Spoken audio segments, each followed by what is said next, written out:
physically, I've seen some of the stuff you do here. Like, could you describe what that is? Like, what are you striking? What are you hitting? How are you putting your body through these hardening exercises? Buddhist teachings, we have a saying, the first arrow always hits. That first arrow always hits means there are certain things, like sometimes words or an insult. Somebody is insulting you, it's gonna hurt. You're gonna feel that it's like just hit your ego, for example. The same goes for the physical exercise.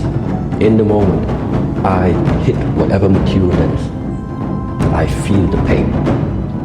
It's not like, it's important to understand, it's not that something is numb. It's not that like I don't feel any sensation anymore. I feel the pain. I feel the insult. But what now the Buddhist teachings say is, make sure the second arrow doesn't hit. And the second arrow is the one that oftentimes you are shooting at yourself. Because after the first one hit, you are crying about being hit. And that means if I feel the pain and I try to, let's say, avoid that pain, or I suffer because of this pain, that is something that directly with my mind I try to avoid. So instead what I do is I realize, I observe what is the sensation? What is it that I call, that human call pain? What is that sensation? How does it really feel? So what is it? Is it sharp? Is it dumb? Where exactly is it? Where is the starting point for it? How much does it radiate? And so by observing this,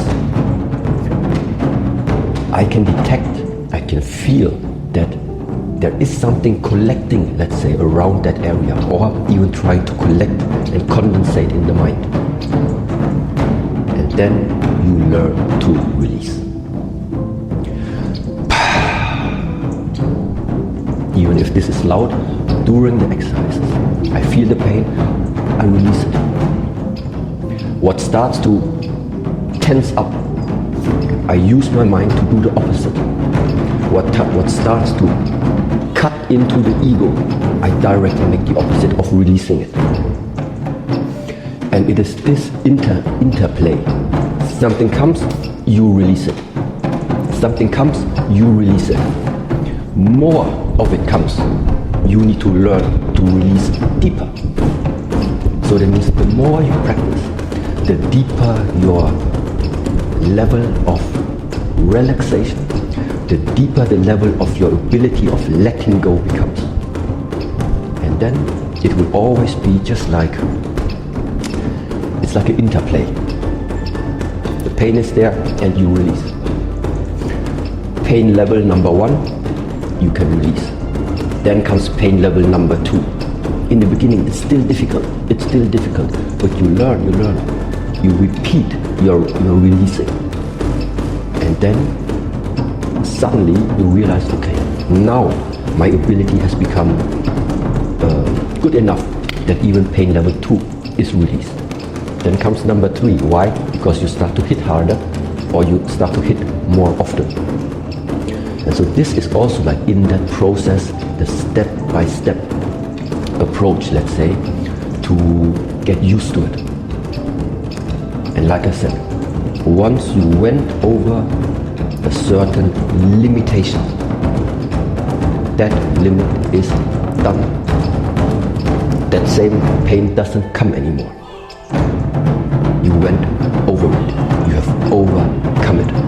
And if people are insulting you for this type of translation, you learn to not let it attack or even move your ego.